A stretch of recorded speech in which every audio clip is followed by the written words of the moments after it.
কথা হয়েছিল ওখানে আমরা কিন্তু একটা ওই করে দেওয়ার তদন্ত কেন্দ্র আমরা করার প্রস্তাব দেওয়া হয়েছে, হয়তো এটা করে দেওয়া হবে। প্লাস ওখানে যে আমাদের পুলিশ আছে, যে নৌ পুলিশ আছে, তাদের স্পিড বোটটাও খারাপ ছিল।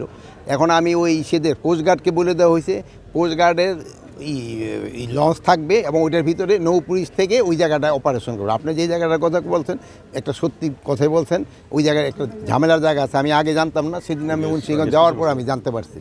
4 জন মারা গেছে। উপদেষ্টা গতকালকে আদিবাসী শিক্ষার্থীদের উপর হামলার প্রতিবাদে আপনার কার্যালয় অভিমুখে একটি কর্মসূচি ছিল, সেখানে আজকে আমি শুনেন, আজকে আপনি মুন্সিগঞ্জের ব্যাপারে আলাপ আমাকে শুনেন, এই আপনি কোনো মন্তব্য করবেন কিনা? পদত্যাগ তো সবসময় দাবি করে, এটা কোনো শুনেন, একটা হলো আমরা যদি করা হই সে সময় আপনারা বলেন, আবার যদি সফট হই বলে এত নরম কেন।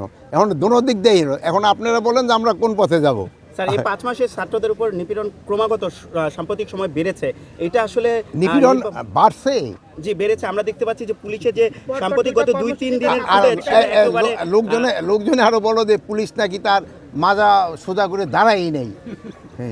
আপনারা এক দিকে এক একটা কথা বলেন, একসময় তো বলতেছিলেন এটা মুন্সিগঞ্জের ব্যাপারে বলেন, মুন্সিগঞ্জের জন্য একটা চেষ্টা করেন, একটা মেডিকেল কলেজ করানো দরকার।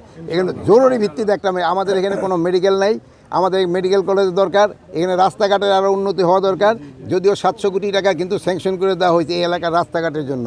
এই এলাকার এইগুলির জন্য আপনারা একটুখানি বলবেন, যেহেতু আমরা যদি ঢাকার পাশে, কিন্তু আমাদের কিন্তু অনেক সুযোগ সুবিধা কিন্তু এখানে অত নাই। তা আপনারা ভালো থাকেন, দোয়া করেন। আল্লাহ হাফেজ।